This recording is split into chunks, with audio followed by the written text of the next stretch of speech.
Here at Sun and Fun, Day 3, looking at yet another creation from this gentleman in the bright blue shirt. I'm Dan Johnson, talking to Robert Bosley, and Jim Bearden. I think I've got that right now after 3 tries.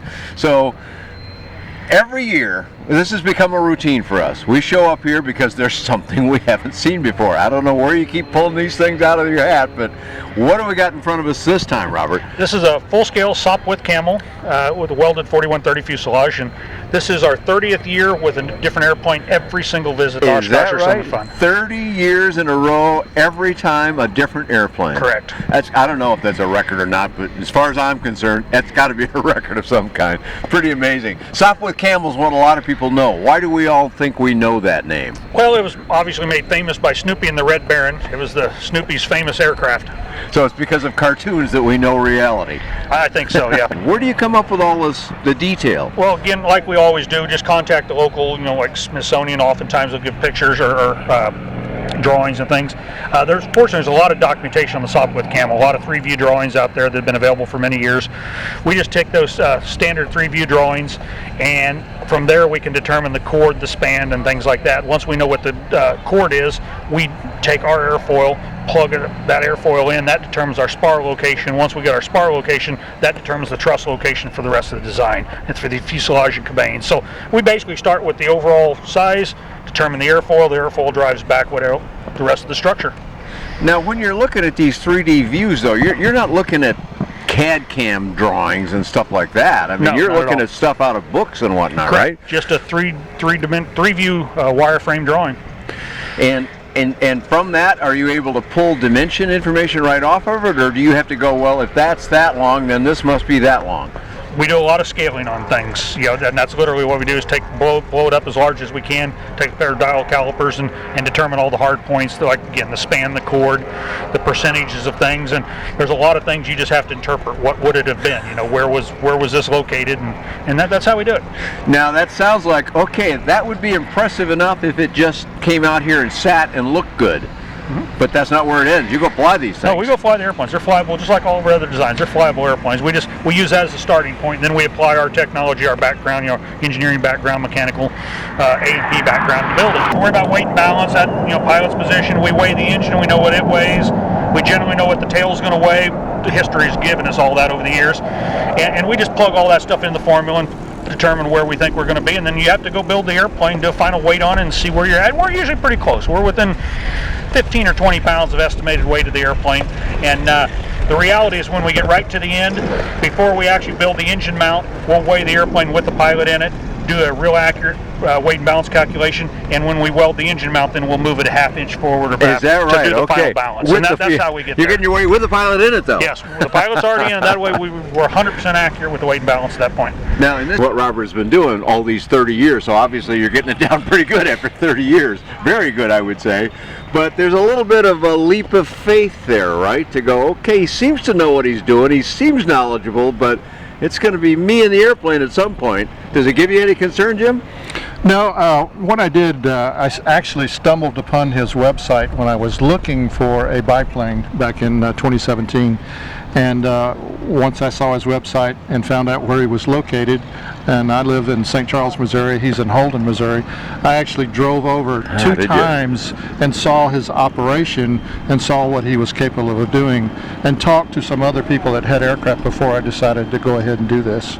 So it wasn't just a snap decision. I took some time to think about it. But you did what people should do. Good for you.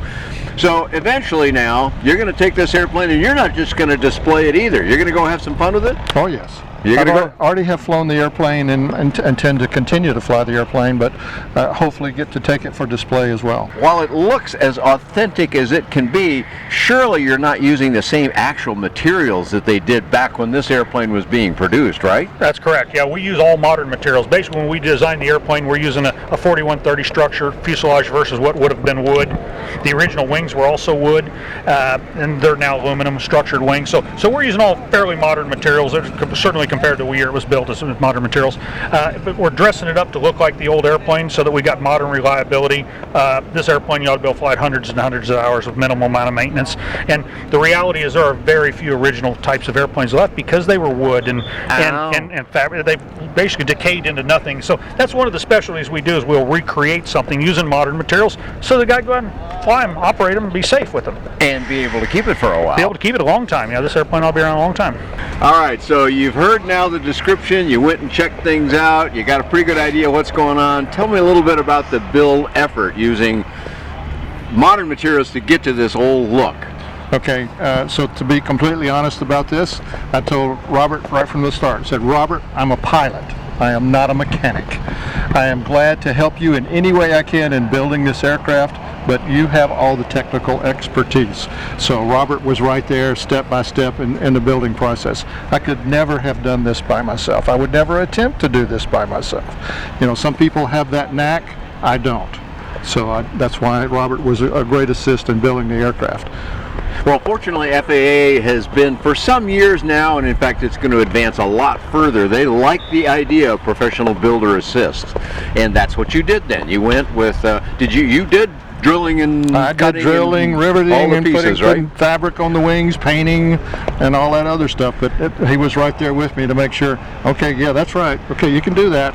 All that 30 years of experience watching over your shoulder made it a lot easier, right? That's correct. I was basically there to coach and keep him going the right direction, oversee what he was doing, and just give you the confidence to continue on with the project. So how many hours did you invest in this project?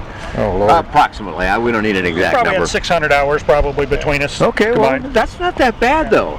Yeah, with the actual building process started late summer of 2017, and then the aircraft was finished the end of August 2018. Tell me a little bit about how it flies. Very nice, very comfortable to fly this airplane. I was a Navy pilot, flew attack aircraft, Okay. so I was used to going high and fast, low and fast, and then I was an airline pilot, so I was used to going high and fast, so I wanted to go low and slow, so that's what this airplane does. Cruises at about 80 miles per hour when it's going about as fast as it's going to go, and of course all the world is right there for you to see because you're not in an enclosed cockpit. That's right. It's just you're there with the winds and everything else, so it's very enjoyable. I really enjoy flying the airplane, and it's an easy airplane to fly. When I'm taking off, the airplane basically leaps into the air at about 40 miles per hour. You weren't used to that in your I wasn't airliner, used to right? that at all in any airplane, so that was something to get used to. And it'll stall somewhere, around 30 to 40 miles per hour is where the stall speed's going to be.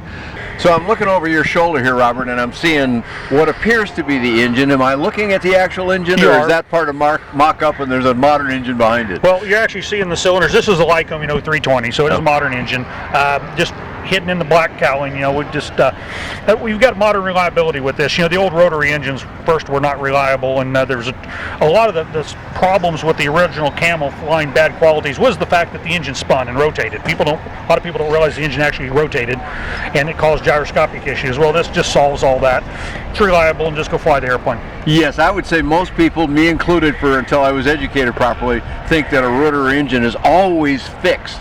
In position, and it is not. The cylinders actually spin around on some of those engines. That's correct. Basically, they bolted the propeller to the crankshaft and the crankshaft to the firewall, so the entire engine spun with the propeller. It's a kind of a fantastic thing. All that inertia and weight and everything whirling around in front of a pilot, and not being reliable on top of it. On top of that, That's correct. got to get your attention, I'm thinking. So, on the other side of the airplane as we approach, there's some guns sitting out there, or what looked like guns. Correct. Tell me a little bit about that The part. Camel was famous because it was the Camel. It had twin Vickers machine guns on the top, and they actually formed the sheet metal over the guns to keep them warm.